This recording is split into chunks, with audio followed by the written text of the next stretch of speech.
Selamat pagi, saya ucapkan kepada Bu Ayu selaku dosen pengampu mata kuliah pengantar ilmu hukum dan teman-teman sekalian yang melihat tayangan video ini. Saya Benedikta Meritiara Florencia Pesensuddin dari kelas 2023 I dengan NIM 23040704537 akan menjelaskan lebih dalam mengenai badan hukum. Ya, badan hukum memiliki dua bahasa lain, yakni ada dari bahasa Inggris disebut legal person dan bahasa Belanda rechtspersoon. Badan hukum merupakan salah satu jenis dari subjek hukum. Ya, subjek hukum merupakan pendukung dan pelaksana hak dan kewajiban. Lalu, apa itu badan hukum sendiri? Badan hukum menurut R. Subekti merupakan suatu badan atau perkumpulan yang dapat memiliki hak-hak dan dapat melakukan perbuatan seperti seorang manusia, memiliki harta kekayaan sendiri, dan dapat digugat atau menggugat di depan hakim. Jadi, dengan kesimpulan lain, badan hukum ini merupakan suatu perkumpulan manusia atau organisasi yang diciptakan berdasarkan hukum yang bertindak sebagai subjek hukum dan dapat melakukan hak dan kewajiban, juga melakukan perbuatan-perbuatan hukum lainnya selayaknya seorang manusia. Selanjutnya, unsur-unsur didirikannya badan hukum. Yang pertama, didirikan oleh orang. Tentu badan hukum didirikan oleh kumpulan manusia. Lalu kedua, memiliki tujuan tertentu.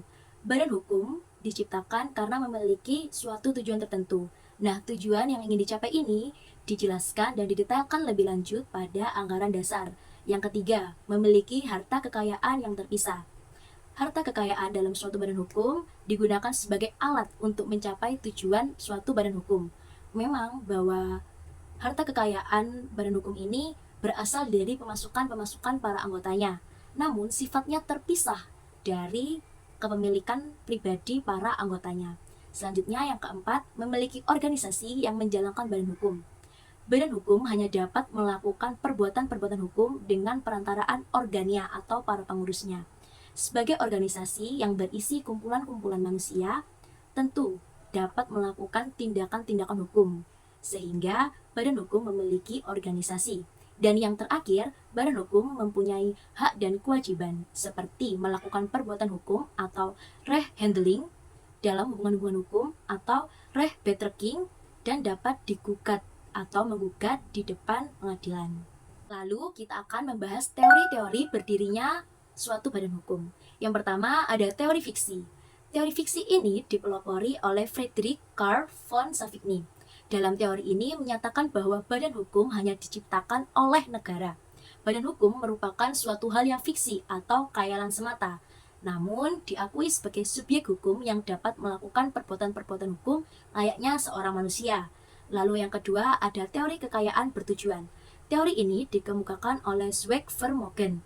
Menurut teori ini, badan hukum bukan terdiri dari anggota-anggota sebagai subjek hukum, melainkan terdiri atas harta kekayaan tertentu yang terlepas dari yang memegangnya.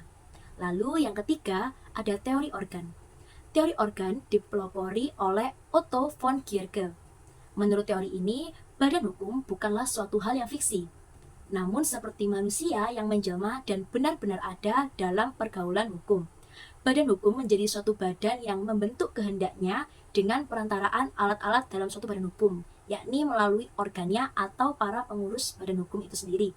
Selanjutnya yang keempat ada teori kekayaan bersama. Teori ini dikemukakan oleh Rudolf von Jhering. Menurut teori ini, hak dan kewajiban badan hukum pada hakikatnya adalah hak dan kewajiban para anggota suatu badan hukum, yakni bersama-sama. Juga terkait dengan kekayaan suatu badan hukum, juga milik bersama dari para anggotanya. Dan yang terakhir, yang kelima, teori kenyataan yuridis. Teori ini dikemukakan oleh E.M. Majors.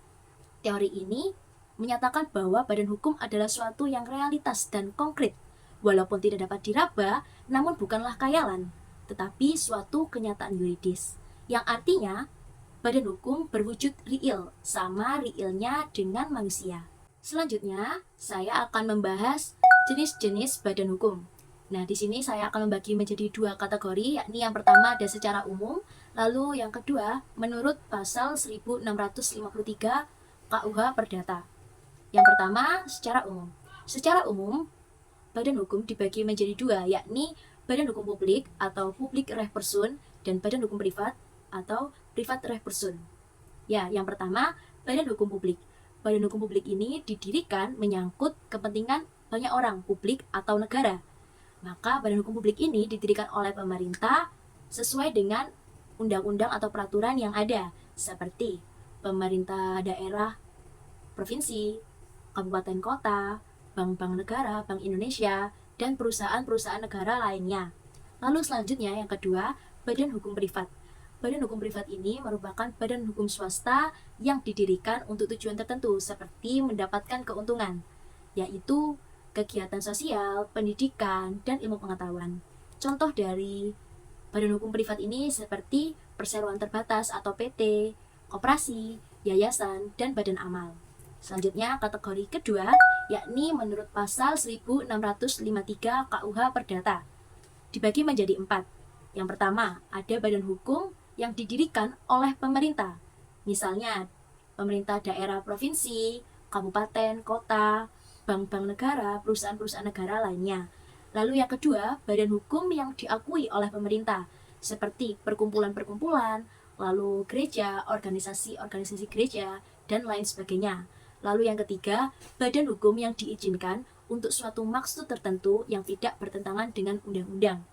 Lalu yang keempat, ada badan hukum yang didirikan oleh pihak swasta, seperti perseroan terbatas atau PT dan Commanditory Vennootschap atau CV. Selanjutnya, kita akan membahas tugas-tugas yang dapat dilakukan oleh suatu badan hukum.